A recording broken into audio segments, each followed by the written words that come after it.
Welcome to Your Gal Friday, a podcast about female leaders, innovators, and rule breakers. Each week, your hosts, Kate and Phoebe, will shine a spotlight on an amazing gal and talk about what we can all learn from her. Brought to you by Gal's Guide to the Galaxy. Welcome to Your Gal Friday. I'm Kate Chaplin. And I'm Phoebe Freer. Today we are talking about the inventor of the windshield wiper. We're also going to talk about a little automotive history and a fun sidebar on more wonderful gals with patents. So today we are going to talk about the life and legacy of your gal, Mary Anderson. So Mary is actually an interesting one because we say her name and then nearly everyone goes, who? Right, yep. Right. So the thing is, everyone who has ever been in a form of transportation, whether it be a car, an airplane, or even a train, they know the invention that Mary created. And that invention is, of course, the windshield wiper. Even tiny cars like tuk-tuks, which you mostly see overseas, have windshield wipers. So, like most of us, I had no knowledge of the name Mary Anderson, or why it should mean something to me. Except that every day I wake up, I go to work, and I see what she created. And I sometimes even obsessively use my windshield wipers because having a dirty windshield to me is kind of like having a dirty camera lens. So it kind of drives me crazy to have my windshield all messed up. I can see that. Oh, yeah. I'm with you. Yeah, so my windshield wipers are like my best friend. And yes. Yeah. I honestly couldn't imagine driving without Mary's invention. So I'm really thankful for Mary, and I'm pretty excited about talking about her this week. I mean, I always have a special place in my own heart for inventors. I just totally love inventors. My dad is one. So yeah. He taught me the importance. He taught me the joy. And also many times I see the heartbreak, too, when it comes to inventing. So Mary is one of those gals that I do talk about in my school presentations. So before this podcast, I only knew like a paragraph of information about her. But what I found was fascinating. So I have this picture of Mary in my office, and it's this little old white-haired lady with round glasses who you'd never guess that she was the inventor of the windshield wiper. And she always makes me smile to have on my desk. Yeah, that's so cute. So there's actually not a lot of information out there about Mary's personal life. What we do know, though, is that Mary Anderson was born in Greene County, Alabama in 1866. And that's really all we know. I mean, we don't know much about her childhood. We don't know much about like what she liked. Because the next thing we hear about is in 1889 when she was 23. At that point is that she moved back in with her sister and her widowed mother who lived in Birmingham, Alabama. And Mary's invention of the windshield wiper was not her only accomplishment in her life, actually. So Mary actually built what is called the Fairmount Apartments soon after she settled in Alabama, and that's pretty much what she spent her time doing. By 1893, Mary had moved west to Fresno, California, where until 1898 she operated a cattle ranch and a vineyard. I mean, I think that's pretty cool. Yeah, she did so many things. And honestly, just by this little information we know about her life outside of the invention, I mean, what I kind of induct from it is that we can kind of tell that she was a go-getter. You know, she was driven, she was hardworking. Absolutely, yeah. And because of all of this, it also implies, at least to me, that she did well for herself, and maybe she wasn't rich, but she was definitely well off and did well for herself and for her family. Right, exactly. Yeah, no, I love that.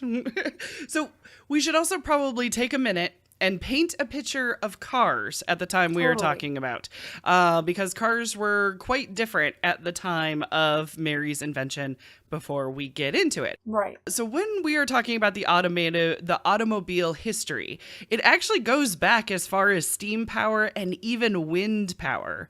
Now, steam buses were on the scene as early as 1790, which actually surprised me. I really didn't think it was that far back, and they were having tons of people travel in them. This is very interesting. But when we're talking about Mary's time, when we're talking about the 1900s, 40% of automobiles were powered by steam. So there was quite a bit of them. Wow. 38% of them were powered by electricity, and 22% were fueled by gasoline. Oh my gosh.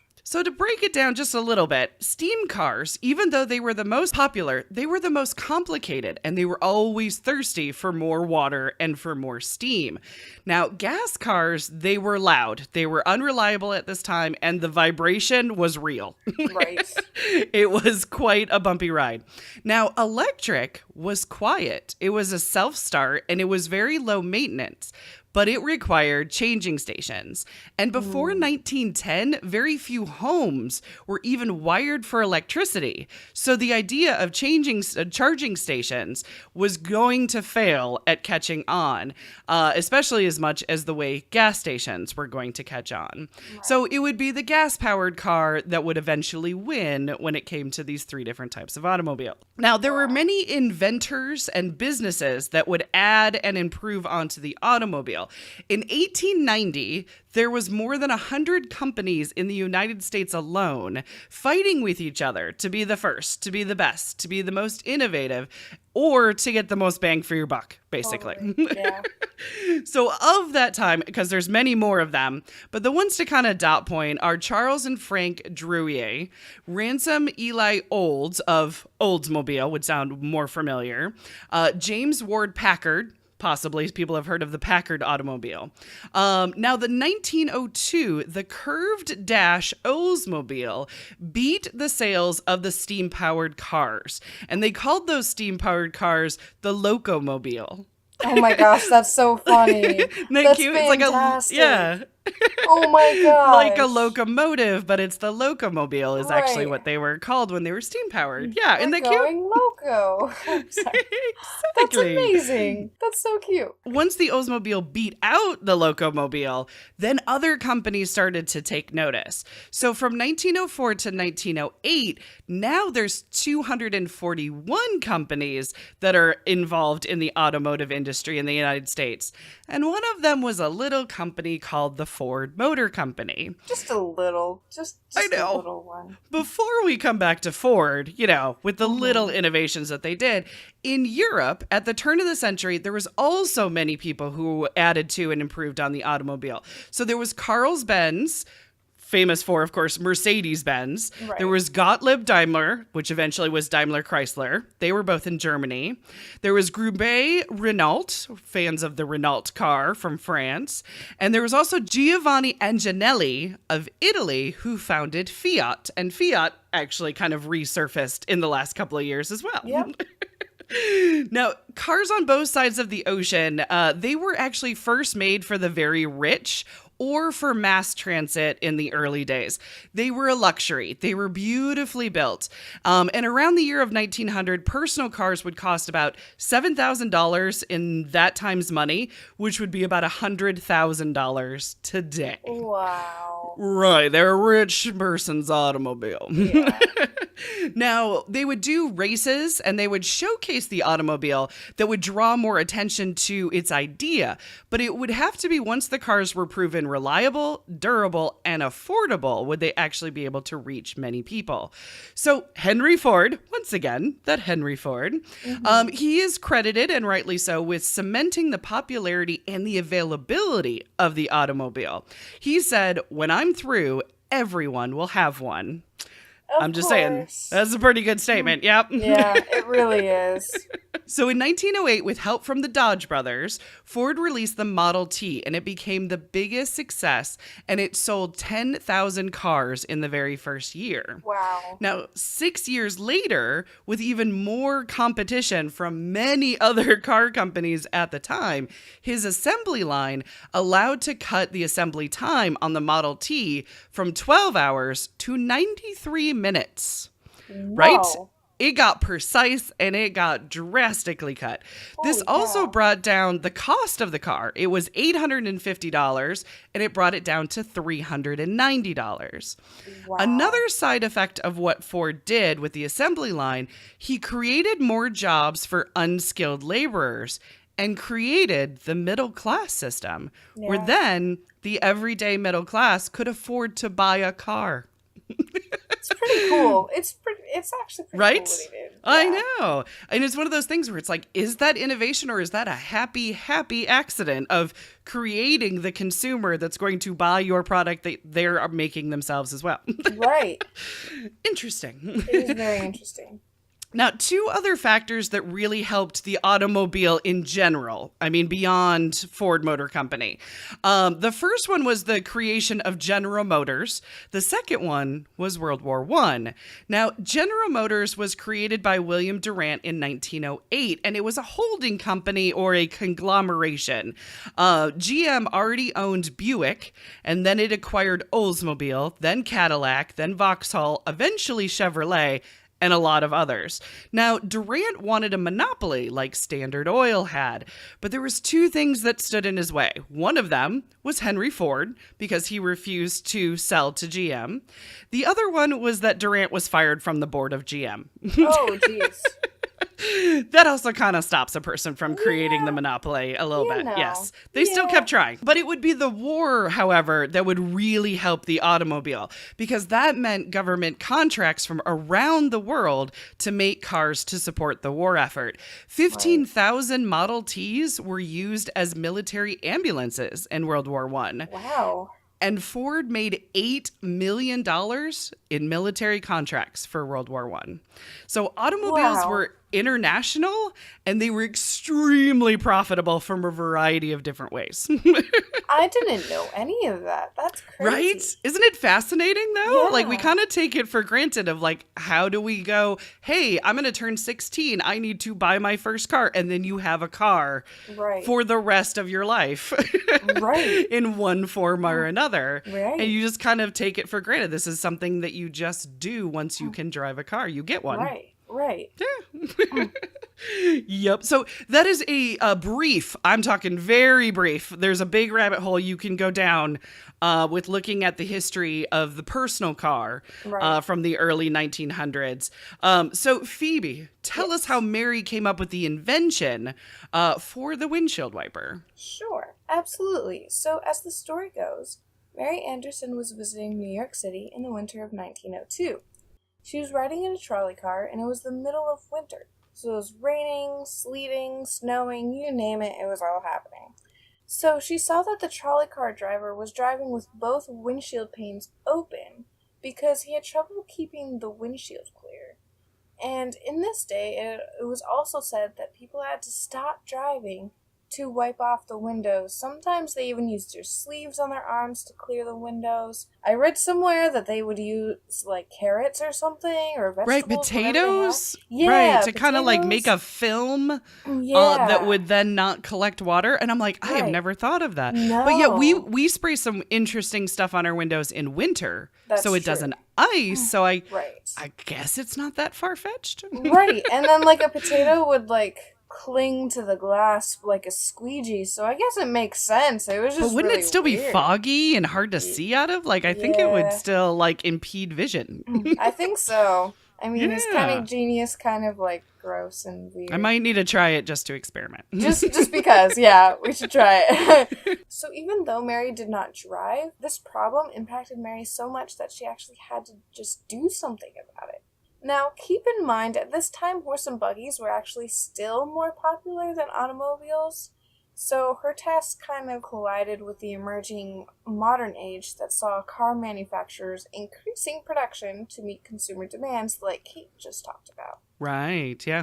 So as a result, cars were replacing horse and buggies on the streets and, on the normal traffic ways. So Mary conducted many experiments, and as any inventor does, she worked hard until she found something that actually worked for her. So her aha moment actually occurred when she imagined a device that used rubber squeegees to remove water from the windshields. So when she returned to Alabama, she hired a designer for a hand-operated device to keep a windshield clear, and she had a local company produce a working model. So her device consisted of a lever that you turned inside the vehicle near the steering wheel, and that controlled a wooden and rubber plate on the outside of the windshield. That lever could be operated to cause the spring-loaded arm to move back and forth across the windshield. So the device was actually secured to the top of the windshield and swung downwards instead of nowadays where it is attached at the bottom of the windshield and springs upwards. Right. So a counterweight was used to ensure the contact between the wiper and the window. So I imagine having the device secured to the top of the windshield, it used gravity to its advantage as long as with the counterweight to keep the blade snug against the glass. Yeah, it totally makes sense. Yeah, because if the blade is on the top of the windshield using that gravity to let it fall, Right. then really the device just needs the spring to spring it back into place. Right. Because it's not electric where when they're lower, where the windshield wipers are now, you need the electric power to push it up Right. and to bring it back bring down, it back actually. down. Yeah, no, that's true. Yeah. So similar devices had been made earlier, but Mary's was the first to actually work. She applied for a 17-year patent for the windshield wiper, and in 1903 it was granted. Now this patent application describes that the device was easily removable, and quote, thus leaving nothing to mar the usual appearance of the car during fair weather.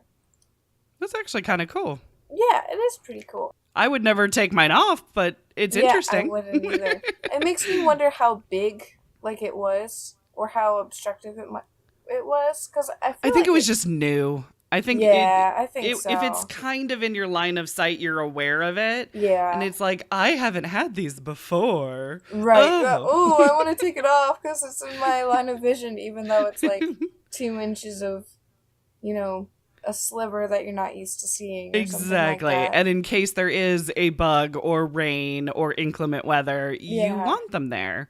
Totally. But I guess people might have thought of it kind of the way the convertible, was, because even the Model T had a cloth over it that you could, and then you could put it back when the weather was nice. So maybe it was that the car has a day look. Yeah, no, you're probably a fair right. weather look, and then it has a bad weather look or something. Right. I have no idea. Accessorize your car instead of be more safe. We're just used to a car being able to work in anything. All of this is very interesting to me because nowadays it's actually really bad if you don't have one and it's not working. It's right. You could get penalized, and it's just, it's actually dangerous, and it's just, it's really funny actually comparing, to be quite honest. It's not funny, but it's kind of funny. Because now we're interesting they were a distraction or an eyesore or a novelty. Yeah, they're really? More, they're more worried about it being a distraction than they're worried about, cloudy vision, Yes, exactly. Which is it's just interesting how your brain thought process changes, Yeah, in priority. It's just a different priority then versus it is now. Yeah. Totally. So there's also 3 other people who filed for a patent for a window cleaning device right in the same year as Mary. So 3 months after Mary's patent, Robert A. Douglas filed a patent for a locomotive cab window cleaner. And then 5 months after that, in England, there was James Henry Apjohn, who patented a, quote, apparatus for cleaning carriage, motor car, or other windows.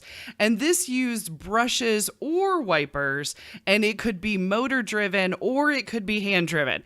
This one, then in England, it had a lot of either-ors. It was trying to cover, I think, all patent laws. Oh, geez. Of course.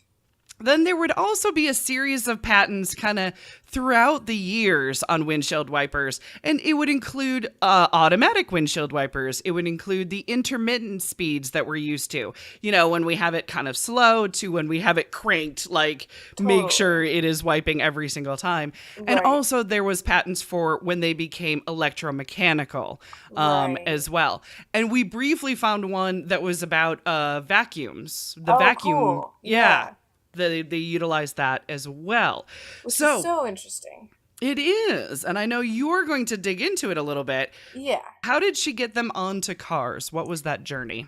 Right. So the journey for how windshield wipers got onto cars is cryptic at best. I mean, it took a little bit to piece everything together. You went on major detective work is what you did. I did. I couldn't find everything in one place. It was just like everything was all over the place, and I had to like think of very specific questions and then Google that. I was like, okay. Right. And then follow that breadcrumb trail. Right. Yeah, but then it's like, how much is what I'm actually looking for? It was a little crazy, but I think I got it all in one place now for us. Excellent. So, yeah.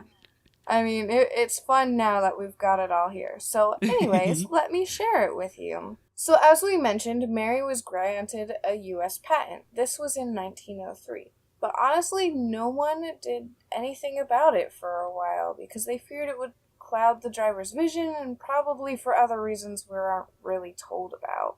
Mm-hmm. So in 1905, Mary tried to sell the rights to her invention through a respectable Canadian firm. But they actually rejected her application, saying, "We do not consider it to be such commercial value, so would warrant our undertaking its sale." Oh. Which is just crazy to me, right? Because, oh my gosh, like, nowadays we even have these devices that wouldn't warrant a sale on spaceships. Right. Like that's crazy, mm-hmm. you know? Exactly. Just the broad scope of it all is just, wow. It just, I don't know. It amuses me, I guess. Yeah, because, hindsight is 20/20, and you're like, really? They could not see this then? Right. Really? Really? Like, really? So Mary's patent actually expired in 1920, and the car manufacturing business grew exponentially after that. It really did. Oh, it totally took off, yeah. Did.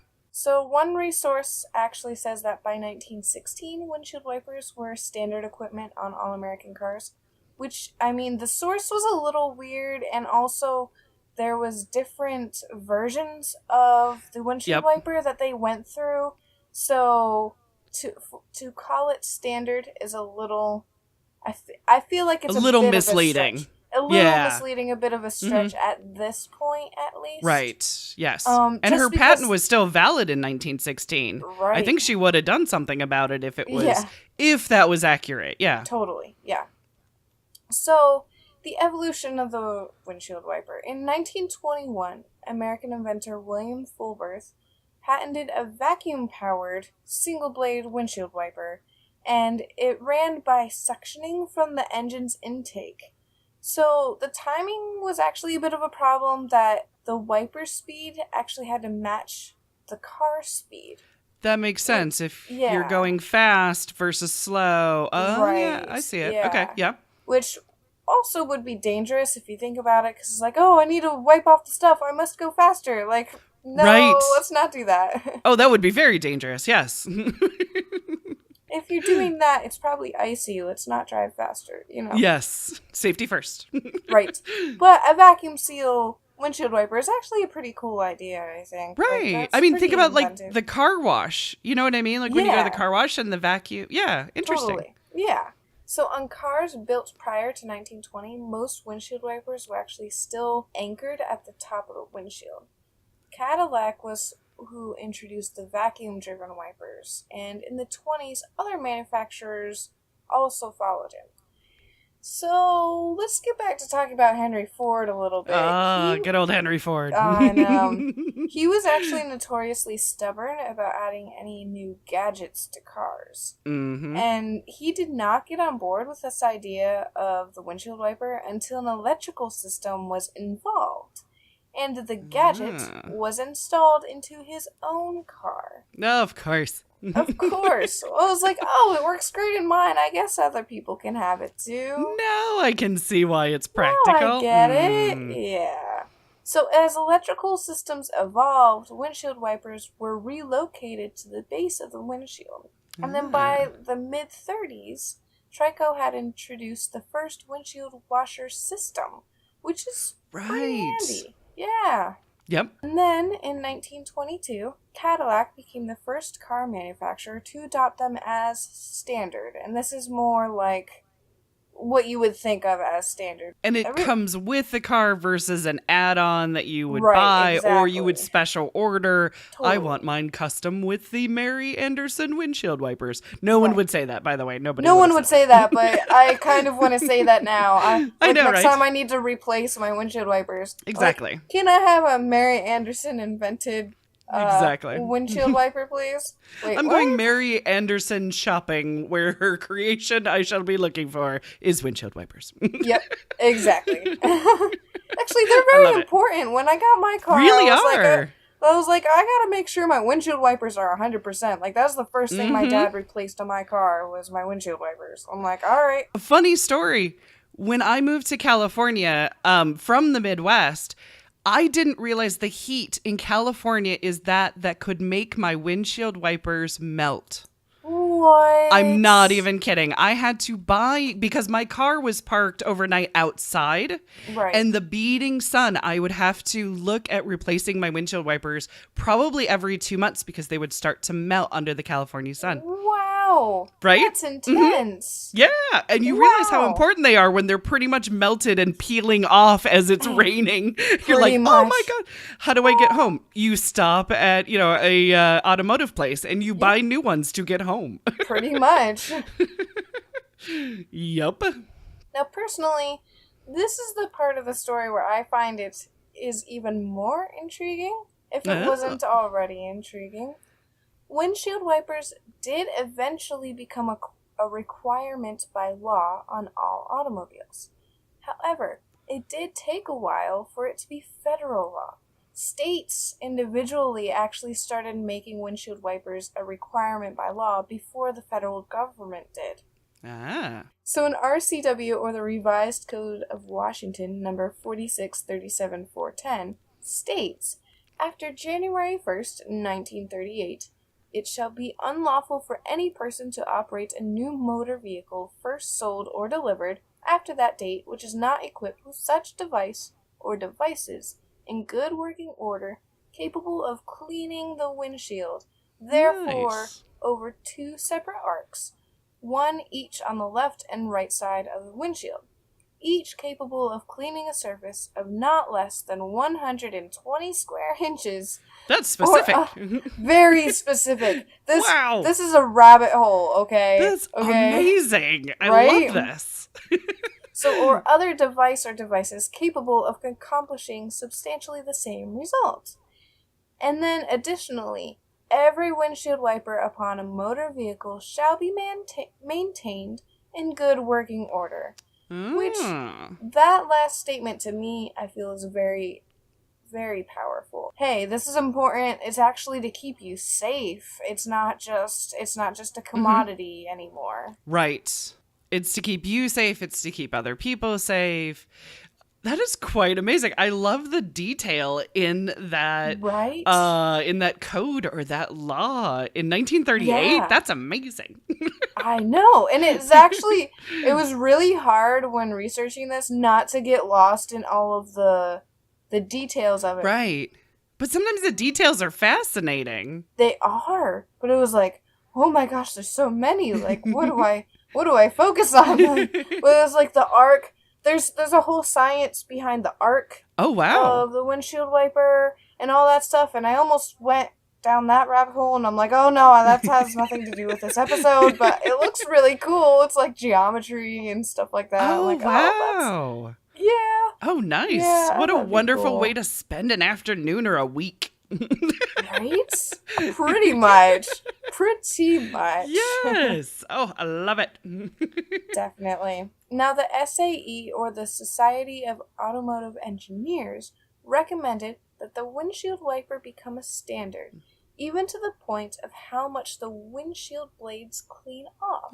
Like we were just stating. Like how many inches need to be cleaned. Wow, I love it. It's so intense. But get this, okay? The SAE didn't state this to the world until 1966. Oh my gosh. Right? Okay. Now, even more incredible to me is that it did not become federal law to have windshield wipers until 1971. Really? Yeah. That is I thought that was so just odd and really, fascinating. right? I Yeah, mean, yeah. right? 71 Mm-hmm. to have windshield wipers? I told that to my grandfather, and he was like, it's a good thing not everybody knew that. Right. You leave that optional, people are going to try to save a few pennies. Totally. Oh my gosh, that's kind of scary, actually. It really is. Oh, absolutely. I mean, my thought process is this. I didn't go down more of the rabbit hole of looking at when other states made it law. Right. But what I'm assuming, I'm assuming here, what I'm assuming happened is that the federal government assumed that the states would all make it a law so that they didn't have to. Yes. Usually that's the way it works. Yeah. Yeah.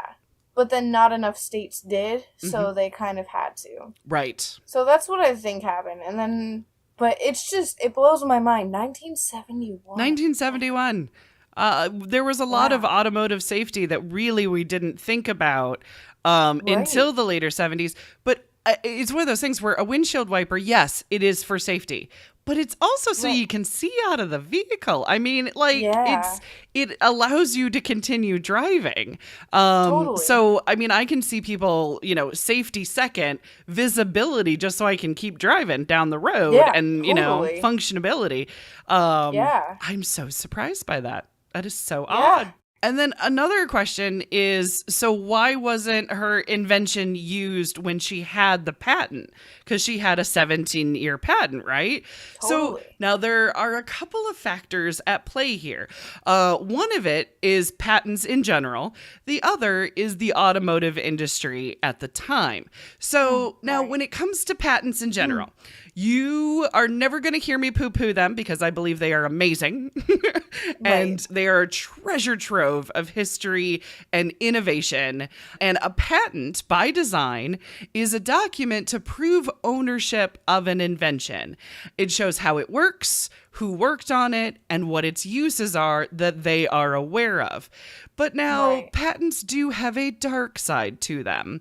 People will file a patent when they see there is no existing one, just so they can sue companies for usage rights. And there was many people in the automotive industry that were doing this. There was one, George Sheldon, who said he created the automobile, having never have made an automobile. And he sued and pretty much blacklisted everybody. Yes. Wow. So there was some, shady types in the patent world. So this does slow down innovation. And it also can mean a well-meaning patent holder just gets a bad name. You know what I mean? Just by having a patent and wanting to help the industry. But now on the other side of that, patents are public property, and I think that's what I love most about them. They're a lifeline to new innovations. I mean, take the Hedy Lamarr episode that we did. How Hedy Lamarr and Jordan Hill, they had their patent on frequency hoppings. And now that patent was for guiding torpedoes.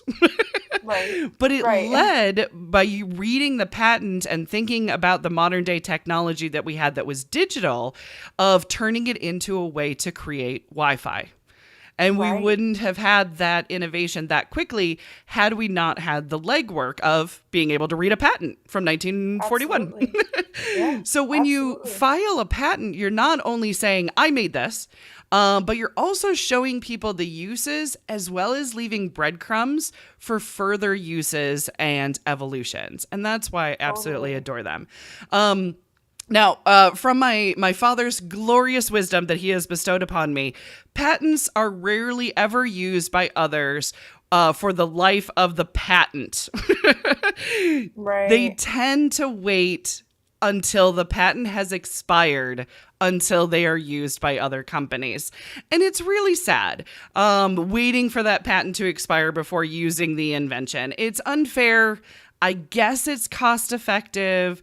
Inventors, many times like artists, are recognized for their efforts, but not always rewarded financially for them.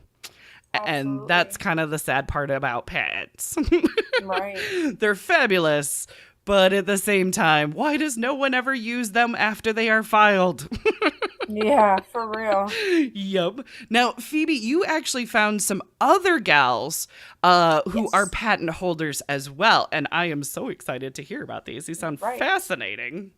So, USPTO.gov actually wrote an article about all of these gals, so I'm kind of like taking notes from them at this point. Yes. Well, they would know. I love them. They would know. So, in celebration of Women's History Month, the Department of Commerce's United States Patent and Trademark Office, say that 5 times fast. Right. Oh my gosh. I know. They were recognizing some very special women whose inventions have made a great contribution in making this country the most technologically advanced nation in the world. I'm excited to share with you all about a couple more gals that you might not have heard of, brought to you by, of course, USPTO.gov. Excellent. So in 1809, Mary Dixon Keyes was born in Killingly, Connecticut, and received the first U.S. patent awarded to a woman for the process of weaving straw with silk or thread. Unfortunately, all records of this patent were actually destroyed in the Patent Office fire of 1836. Yeah. But First Lady Dolly Madison praised Keyes for helping in the hat industry and also in boosting the economy. The U.S. government had actually put a stop to all European goods. So in 2006, Mary Keyes was actually inducted into the National Inventors Hall of Fame, which is awesome. Yes. Our next gal is Patsy O. Sherman, who was born in Minneapolis, and she and Samuel Smith created a patent on April 13th, 1971 for their invention to block and graft copolymers containing water-soluble Polar. I totally know where you're going with this. Mm-hmm. My dad had me study this, actually. Really? Yeah. Water-soluble polar groups. Yeah. Uh-huh. That's awesome. We are geeky as geeky can be. 3M stuff is fun. I love it. This is where my geek flag shines. I mean, he taught me how to look at different levels of paper and glue and fibers. That's amazing. Yeah. That's really cool. That's where my dad's patents are in. They're in bread slicing, on also glue and removable peel back packaging. Heat seal stuff. Awesome. Yeah. Sweet. Yes. Oh, sorry. I have totally steam filed you. That's totally fine. That was way interesting. So Patsy basically created Scotchgard, didn't she? Yeah. So that's exactly what she did. Yes. Patsy and Samuel were both employees at the 3M company, and they collaborated together on what became the most famous and widely used stain repellent and soil removal product. Yeah, it's really cool. And it has multi-uses, too. Totally. So what prompted this invention was an accidental spill of fluorochemical rubber on a tennis shoe. Yeah. And the shoe showed resistance to water and oily liquids. So this accident in the lab is what led to Scotchgard, and it led to that family of products and everything else from that. Right, they built on that quite a bit, yeah. Yeah, they did. So Patsy actually holds 13 patents with her partner Samuel, and it's all in fluorochemical polymers and in polymerization. It's hard to say, and it's not like, what do you do? Yes, no, I work in polymerization processes. No, you're not going to get a lot of business cards or... No, it's not a thing. They're a special kind of my geek. Totally.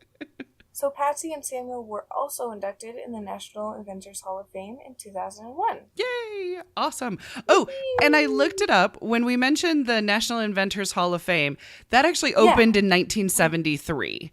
So if it seems like some of these inventors, why didn't they get their due credit when they were inventing? This is a later Hall of Fame that has opened up more in modern times to celebrate those that have gone before. Yes. See, that makes a lot more sense. Yes. Because I was wondering. Yeah. So, the last gals that we're going to talk about is Judy W. Reed of Washington, D.C. and Sarah E. Good of Chicago. And they were the first African-American women inventors to receive patents. Oh, very cool. Yeah. So, Judy may not have been able to sign her name very well. Wow. But she may be the first African-American woman to receive a patent, which is super cool. Absolutely. So she signed her name with an X on the patent, and it was granted on September 23rd, 1884. This patent was for a dough kneader and a roller. Huh. That's absolutely amazing. Yeah. I love that for a certain part of the fact of she couldn't sign her name, but she can invent something. I love that. I mean, that's just, oh my gosh, that's really powerful. That's pretty cool. It really is. So Sarah's patent was for a cabinet bed, and it was issued in July 14th, 1885. Sarah was the owner of a Chicago furniture store at the time of her invention, and she invented a folding bed that could be formed into a desk when not in use, which is great. And it's like a really cool tiny house idea, honestly. Right, exactly. Like, we still use stuff like that today, so it's just really cool. And it's different than the Murphy bed, which folds into the wall. This is actually a second use. Oh, that's fascinating. Right. Yeah. I love that. Ooh, fun time with inventing gals. I do love it. So back to Mary and her windshield wiper. So her patent expired in 1920. And as Phoebe mentioned, in 1922, Cadillac made them standard equipment. Now, it's also important to note that until 1922, most of the personal cars were actually open cars, meaning no solid roof, and many did not have a windshield. Only certain designs actually had a windshield to begin with. But when the Hudson Motor Company would make closed roof cars affordable, it changed the game quite a bit. It also took Detroit manufacturers just a little bit longer to follow along to the closed roof cars.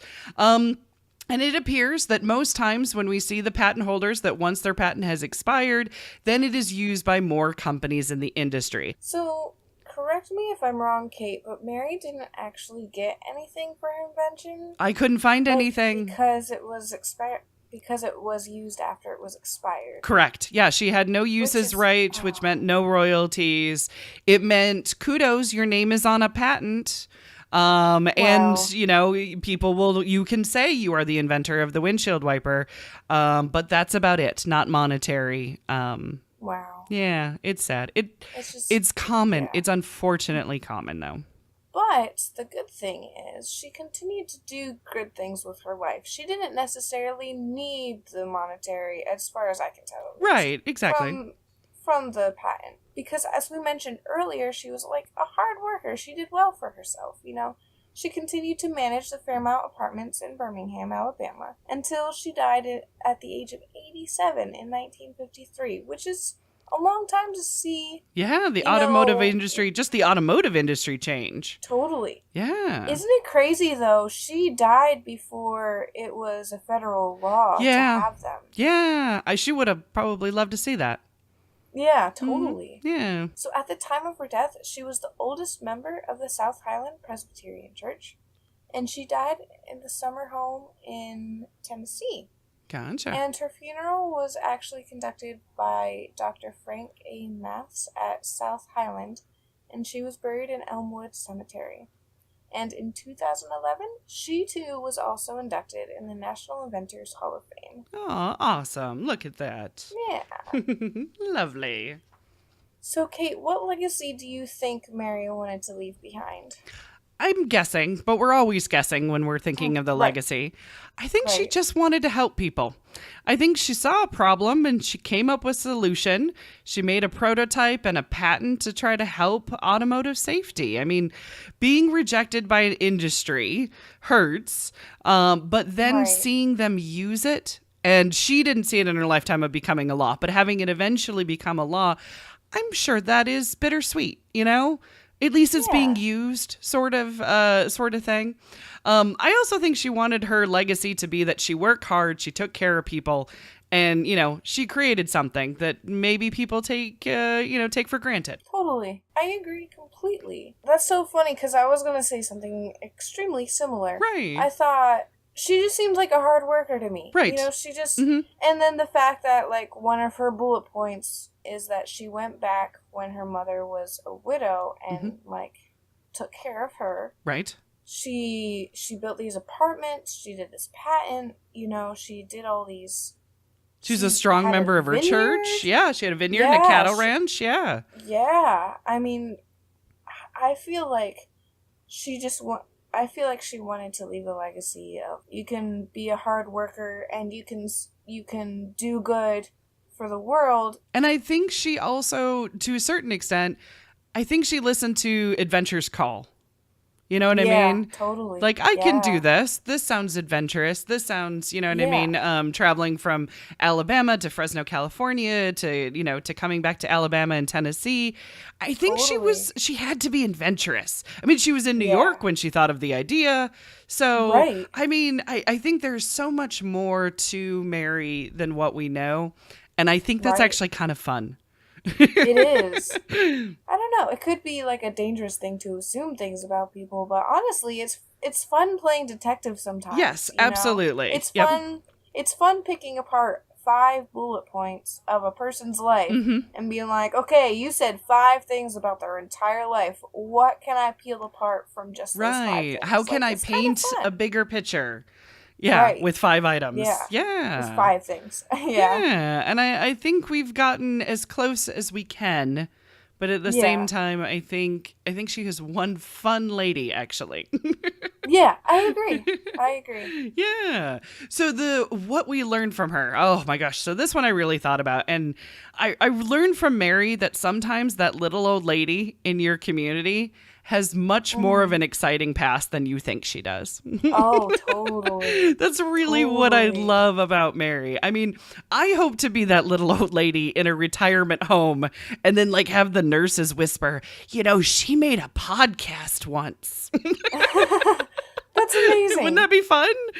Right. Yeah. So, I mean, I also learned to look at the practical things that we use every day and to question them. Who invented this? Why were they invented? What was life like before this was invented? And I do know that when I turn on my windshield wipers, I'll be thinking of Mary and how this one idea made the world just a little bit safer. So I love that little tribute. That is it. I love that too. Yeah. Absolutely. So what did you learn from Mary? I just feel this pure, like, I'm just going to work hard and just everything's going to be okay because I'm just going to work hard. Like, I'm going to work hard. I'm going to plug in. I'm going to help where I can. Yeah. Yep. And that's enough, Absolutely. Yes.